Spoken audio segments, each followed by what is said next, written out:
சட்டவிரோதமானது என்று கூறுகிறார். பொதுக்குழுவை கலந்து ஆலோசிக்காமல் செயற்குழு கூடி தலைவரை தேர்ந்தெடுத்தது சங்கத்தின் விதிமுறைக்கு எதிரானது என்றும் அவர் தெரிவித்துள்ளார். தமிழ் திரைப்பட தயாரிப்பாளர் சங்கம் ஒரு சில குறைபாடுகள்லாம் இருக்குன்னு சொல்லி என்னோட கிளையண்டான பாபு கணேசன் ஒரு வழக்கு சென்னை சிட்டி கோர்ட் வெக்கேஷன் கோர்ட்டில் தொடர்ந்திருந்தார். அந்த வழக்கில் எதிராளிகள், அதாவது இப்போ சுற்றியில் இருக்கிற பிரசிடென்ட்டு, ட்ரெஷரர், செக்ரட்டரி மற்றும் கவுன்சில் மெம்பர்ஸ் 17/6 வரையும் ஸ்டேட்டஸ்கோ மெயின்டைன் பண்ணால் புதுசான முயற்சிகளோ இதுவோ எதுவும் எடுக்கக்கூடாது அப்படின்னு சொல்லி ஒரு உத்தரவு கொடுத்துருக்காங்க.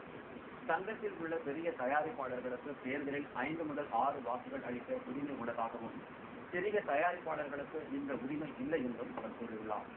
தயாரிப்பாளர் சங்கத்தில் நடைபெற்று வரும் பல்வேறு முறைகேடுகளை களைய வேண்டும் என்றும் அவர் தனது மனுவை கூறியுள்ளார். இந்த மனுவை விசாரித்த சென்னை நகர சிவில் நீதிமன்ற நீதிபதி தயாரிப்பாளர் சங்கத்தில் தற்போதுள்ள நிலையை தொடர வேண்டும் என்று உத்தரவிட்டுள்ளார்.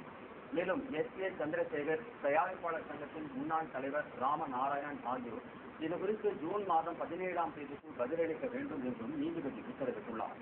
இதற்கு முன் தலைவராக இருந்த ராமநாராயணன் தமது பதவியை ராஜினாமா செய்ததை தொடர்ந்து சங்கத்தின் செயற்குழு கூட்டத்தில் தலைவராக தேர்ந்தெடுக்கப்பட்ட S.A. சந்திரசேகருக்கு நீதிமன்றம் இடைக்கால தடை விதித்துள்ளது.